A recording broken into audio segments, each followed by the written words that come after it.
Assalamualaikum warahmatullahi wabarakatuh. Pada kesempatan kali ini kita akan belajar mengenai pigeonhole principle, sailing, dan flooring. Sebelum mulai belajar, seperti biasa kita akan menonton materi terlebih dahulu. Halo semuanya, saya Rismawati Ramdhani. Kali ini saya membuat video ketiga tentang materi kombinatorial. Nah, di video kali ini kita akan membahas tentang the pigeonhole principle, atau kalau kita terjemahkan dalam bahasa, artinya adalah prinsip sarang burung merpati. Berikut ini adalah teorema yang kita kenal dengan nama prinsip sarang burung merpati atau the pigeonhole principle. Bunyi teoremanya seperti ini. Jika K adalah suatu bilangan bulat positif dan K plus satu objek atau lebih ditempatkan ke dalam K buah kotak, maka akan terdapat sedikitnya satu kotak yang memuat satu atau lebih objek. Nah, bagaimana pembuktiannya? Teorema ini akan dibuktikan dengan metode pembuktian kontradiksi. Nah, kita perhatikan di sini pernyataan pada teorema merupakan implikasi, di mana suatu pernyataan implikasi salah satunya ditandai dengan kata jika dan maka. Jika sesuatu maka sesuatu, seperti itu. Atau kita bisa menotasikan jika P maka Q. Ya, jadi P-nya adalah kalimat setelah jika dan Q-nya adalah kalimat setelah maka. Nah, seperti itu.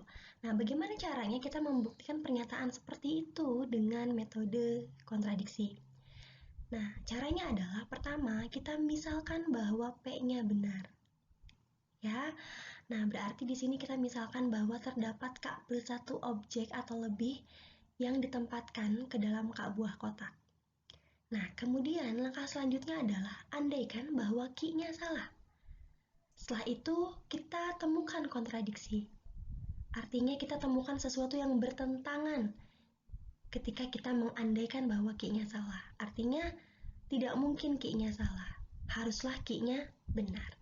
Oke, kita ke langkah kedua, yaitu mengandaikan bahwa Q-nya salah. Ya, artinya andaikan bahwa tidak ada kotak yang memuat lebih dari satu objek. Lalu apa yang terjadi jika demikian? Nah, karena tidak ada kotak yang memuat lebih dari satu objek, maka banyaknya objek haruslah paling banyak sebanyak K. Karena kotaknya ada sebanyak K buah kotak. Ya, ketika setiap kotak tidak ada yang lebih dari satu objek terisinya, maka banyaknya objek haruslah sebanyak paling banyaknya itu K gitu ya. Nggak mungkin lebih berarti ya. Nah, padahal dari awal kita sampaikan atau kita ketahui bahwa objeknya sebanyak K plus 1 begitu. Ya, K plus 1 itu nilainya lebih dari K. Ya, jadi kontradiksi di sini. Artinya tidak mungkin kalau kita mengandaikan bahwa tidak ada kotak yang memuat lebih dari satu objek. Ya, tidak mungkin bahwa Q-nya salah, maka haruslah Q-nya benar. Ya, artinya kita sudah membuktikan bahwa jika P maka haruslah Q. Seperti itu ya. Jadi begitulah pembuktian tentang prinsip sarang merpati. Ya, ini adalah ilustrasi dari teorema 1. Terdapat 13 burung merpati yang kemudian ditempatkan ke dalam 12 sarang. Nah, nilai 12 ini merepresentasikan K, sedangkan 13 merepresentasikan K plus 1. Jadi apa yang terjadi ketika K plus 1 objek ditempatkan ke dalam K buah tempat gitu. Nah, dari 3 ilustrasi penempatan 13 burung merpati ke dalam 12 sarang, kita lihat setiap ilustrasi memperlihatkan bahwa sedikitnya ada satu sarang yang ditempati oleh sedikitnya 2 burung. Ya, ini adalah 3 dari sekian kemungkinan, dan kemungkinan lain yang tidak saya gambarkan di sini pun menyatakan hal yang sama, yaitu sedikitnya ada satu sarang yang ditempati oleh sedikitnya 2 burung. Seperti itu. Oke, kemudian apakah prinsip sarang merpati ini hanya dapat digunakan pada penempatan burung ke dalam sangkar atau ke dalam sarang? Ternyata tidak ya. Seperti di contoh 1 di sini. Di antara 367 orang akan terdapat sedikitnya 2 orang yang berulang tahun di hari yang sama. Kenapa? Karena hanya terdapat 366 kemungkinan hari ulang tahun, ya, apalagi bahkan 365 untuk tahun-tahun yang bukan tahun kabisat. Ya, artinya kalau ada 367 orang, maka tidak mungkin mereka semuanya ulang tahunnya beda semua, tidak mungkin. Pasti akan ada yang ulang tahunnya di hari yang sama, sedikitnya 2 orang. Begitu. Ya, dan ini kita gunakan sarang burung merpati dengan K sama dengan 366. Ya, dan K plus satunya adalah 367. Contoh berikutnya, di antara 27 kata berbahasa Indonesia, sedikitnya ada 2 kata yang diawali oleh huruf yang sama. Kenapa demikian? Karena hanya terdapat 26 huruf alfabet. Ya, jadi pasti kalau katanya ada 27 buah, maka diantaranya akan ada yang diawali oleh huruf yang sama. Tidak mungkin ke-27 kata itu diawali oleh huruf yang berbeda semua, ya. Oke, nah di sini juga ini kita gunakan prinsip sarang burung merpati dengan K-nya sama dengan 26 dan K plus satunya adalah 27. Contoh 3, berapa banyak siswa yang harus ada di dalam suatu kelas untuk menjamin sedikitnya 2 siswa memperoleh nilai ujian yang sama jika nilai ujian berada pada skala 0 sampai 100. Nah, di sini justru kita akan menentukan nilai K-nya ya. Nah, bagaimana caranya? Nah, di sini perhatikan bahwa kemungkinan nilai ada berapa banyak. Dari 0 sampai 100 itu ada berapa banyak nilai yang berbeda. Ternyata ada 101 ya, dari 0 sampai 100. Jadi ada nilainya 0, nilainya 1, nilainya 2, nilainya 3 sampai nilai 100. Itu ada 101 gitu ya kemungkinan nilai. Oleh karena itu, untuk menjamin ada sedikitnya 2 kelas yang mempunyai nilai yang sama, maka haruslah jumlah siswa lebih banyak dari 101 gitu ya. Sedikitnya ada berapa? 102 gitu ya. Seperti itu. Jadi maka banyaknya siswa haruslah 102 untuk menjamin bahwa di kelas tersebut sedikitnya ada 2 siswa yang memperoleh nilai ujian akhir yang sama. Oke, ini ada sebuah teorema yang merupakan perumuman dari prinsip sarang burung merpati atau yang kita kenal sebagai the generalized pigeonhole principle. Kenapa dikatakan perumuman? Karena di sini memang banyaknya objek lebih umum dari sebelumnya, ya. Kalau sebelumnya di prinsip sarang burung merpati yang teorema 1 itu jumlah objek adalah sebanyak K plus 1.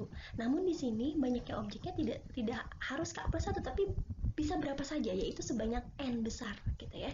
Nah, jadi bunyi teoremanya seperti ini.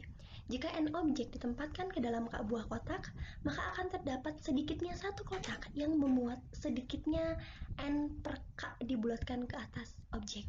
Ya. Nah, N per K pembulatan ke atas ini kemudian kita kenal sebagai notasi ceiling dari N per K. Saya akan buktikan dengan kontradiksi kembali. Ya, di sini P-nya adalah N objek ditempatkan ke dalam K kotak. Sedangkan Q-nya adalah suatu pernyataan setelah kata maka. Q-nya adalah terdapat sedikitnya satu kotak yang memuat sedikitnya ceiling dari N per K objek. Nah, pembuktian dengan kontradiksi artinya kita pertama memisalkan bahwa P-nya benar. Artinya kita misalkan bahwa N objek ditempatkan ke dalam K kotak. Lalu kita andaikan bahwa Q-nya salah. Andaikan bahwa tidak terdapat satu kotak yang memuat sedikitnya ceiling N per K objek. Jadi tidak ada kotak yang memuat sedikitnya N per K objek. Artinya sedikitnya N per K itu artinya dia lebih dari N per K min 1 ya. Jadi dengan kata lain, tidak ada kotak yang memuat lebih dari ceiling N per K min 1 ya. Oleh karena itu, maka total objek paling banyak adalah sebanyak N per K min 1 dikalikan dengan K, karena banyaknya kotak adalah sebanyak K. Oke, nah sekali lagi objek paling banyak memiliki total objek paling banyak adalah sebanyak K dikali ceiling N per K min 1. Nah selanjutnya kita akan buktikan bahwa nilai ini akan kurang dari N gitu ya.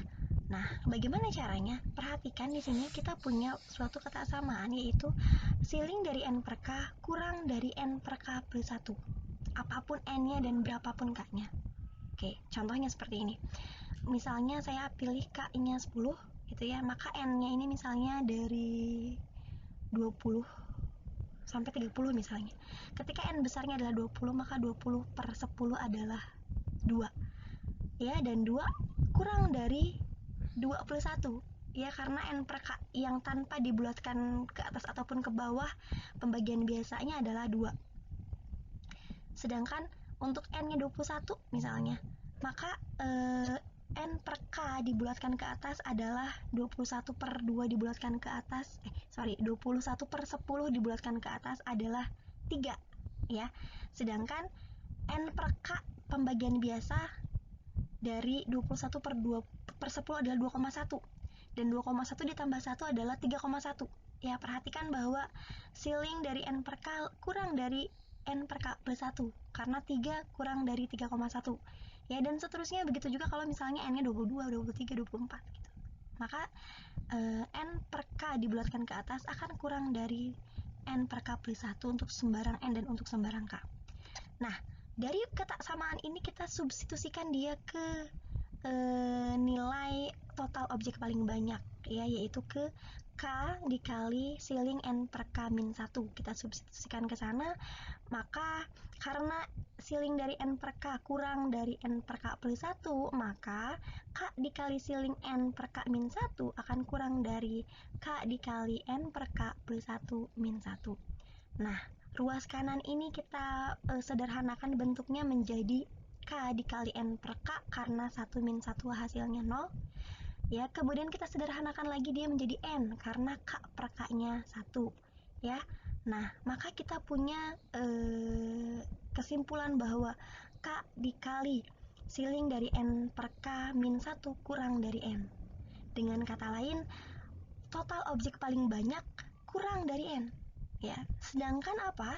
Sedangkan pernyataan kita di awal bahwa objeknya adalah sebanyak n gitu ya. Sedangkan dia katakan kalau kita mengandaikan Q-nya salah, kalau kita mengandaikan bahwa tidak ada kotak yang memuat sedikitnya ceiling n per k objek, maka total objek itu nggak paling banyak akan kurang dari n gitu. Sedangkan ini kontradiksi karena kita punya sebanyak n objek, jadi tidak mungkin tidak ada kotak yang memuat sedikitnya ceiling dari n per k objek, maka haruslah terdapat sedikitnya kotak yang memuat sedikitnya ceiling n per k objek. Artinya Q-nya haruslah benar. Dengan demikian kita sudah selesai membuktikan teorema perumuman prinsip sarang burung merpati.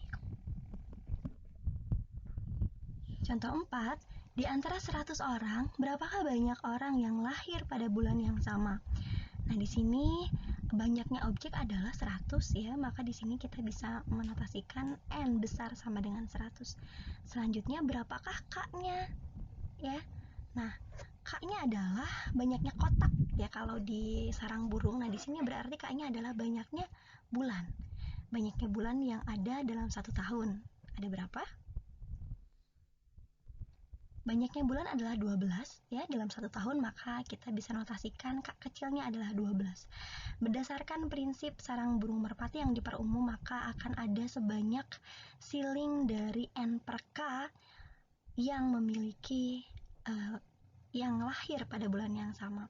Artinya ada sebanyak 100 per 12 dibulatkan ke atas orang yang lahir pada bulan yang sama. 100 per 12 dibulatkan ke atas adalah 9. Maka terdapat sedikitnya 9 orang yang lahir pada bulan yang sama. Contoh 5, berapa banyak jumlah minimum siswa pada suatu kelas untuk menjamin bahwa sedikitnya terdapat 6 siswa yang mendapat kode soal yang sama saat UTS jika terdapat 5 kode soal, yaitu A, B, C, D, dan E. Oke, di sini kita mencari banyaknya minimum siswa pada suatu kelas. Berarti kita menentukan banyaknya objek. Ya, artinya kita akan menentukan n besar. Nah, lalu k-nya apa? K-nya adalah jumlah kotak ya. Maka di sini k-nya adalah jumlah kode soal.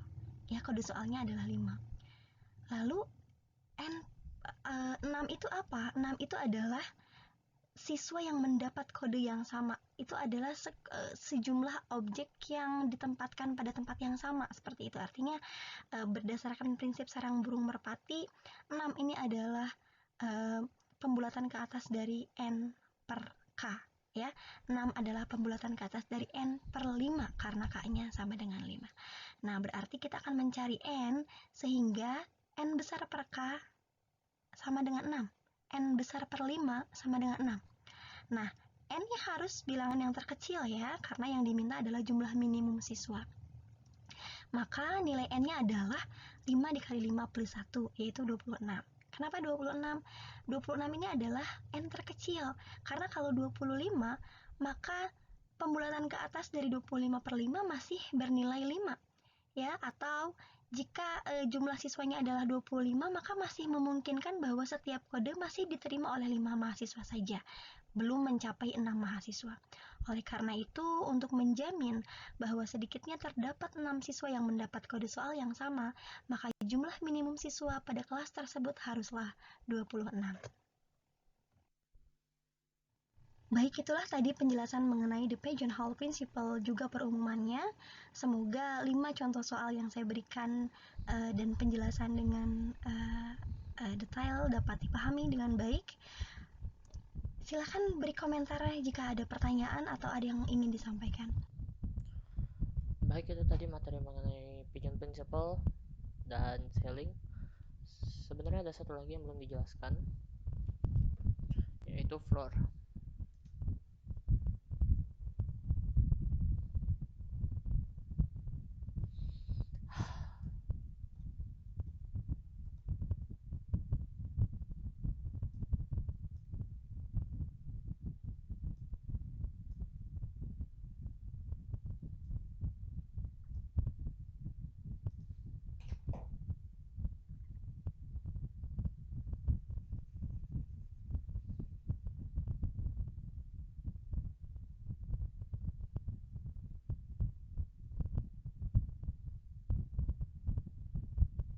Apa itu floor?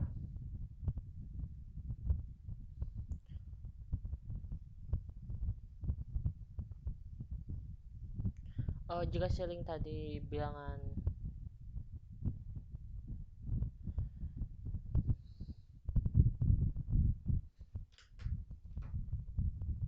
sebentar.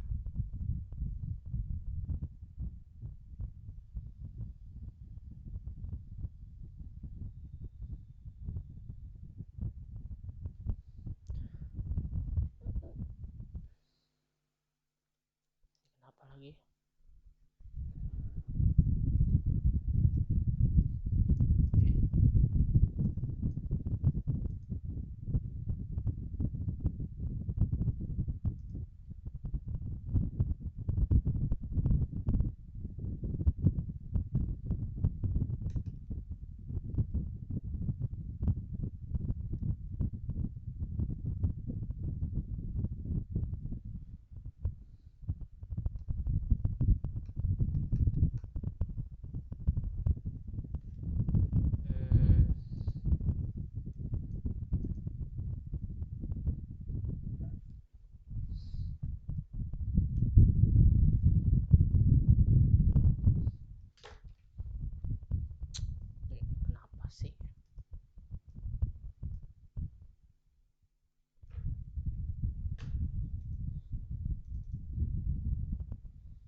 Hehehe.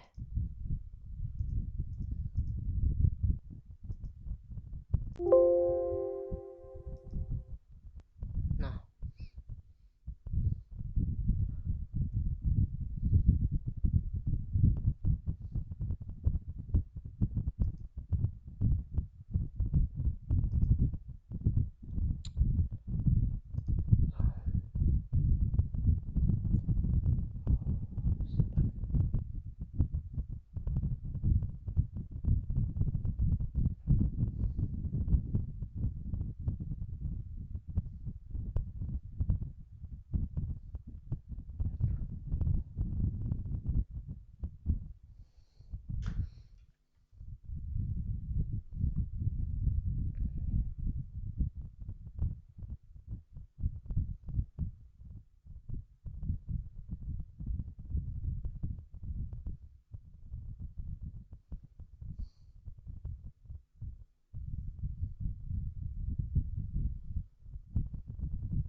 floor adalah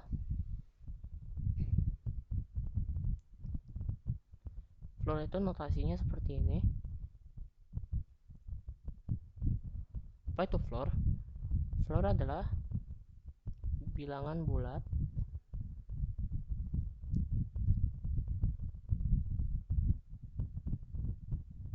terbesar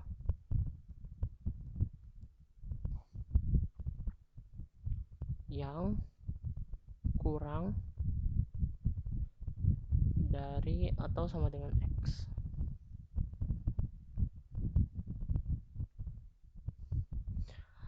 Pada video tadi ada materi mengenai pengumuman prinsip pigeonhole yang berbunyi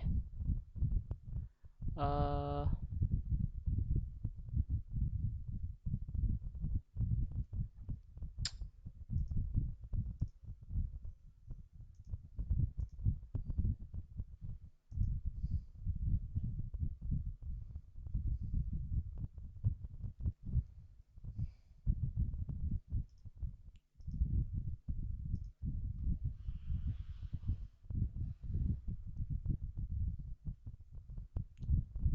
jika ada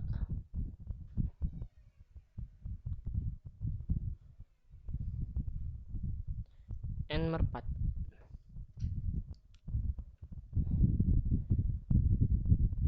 n benda atau objek, tolonglah ini internetnya.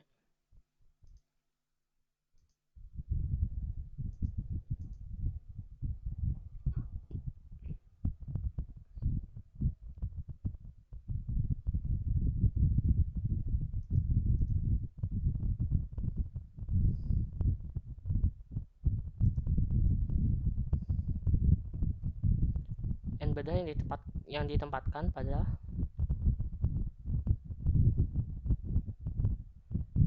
k objek k k, k tempat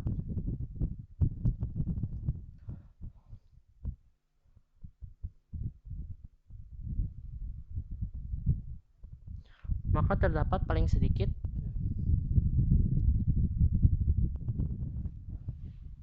ada n paling sedikit satu tempat yang berisi paling sedikit n per k sailing. Satu lagi teorema yang tidak dijelaskan tadi adalah bagian flooringnya. Jika misalnya terdapat n objek pada k tempat, maka terdapat paling sedikit satu tempat yang berisi paling banyak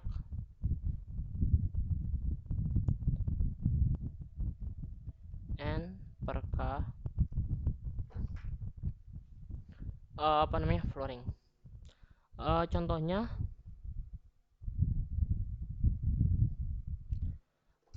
misal terdapat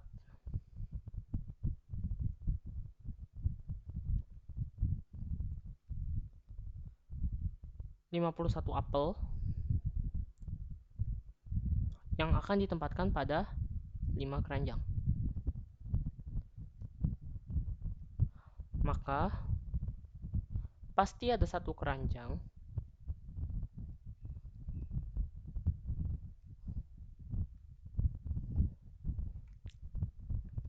yang berisi tadi teoremanya n itu banyak bendanya 51, floor dari 5.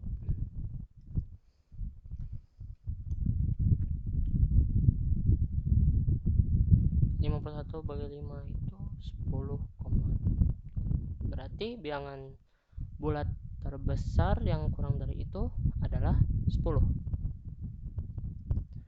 Maka pasti ada satu keranjang, paling sedikit satu keranjang yang isinya 10. Baik, sekian mengenai pigeonhole principle. Semoga dapat dipahami. Wassalamualaikum warahmatullahi wabarakatuh.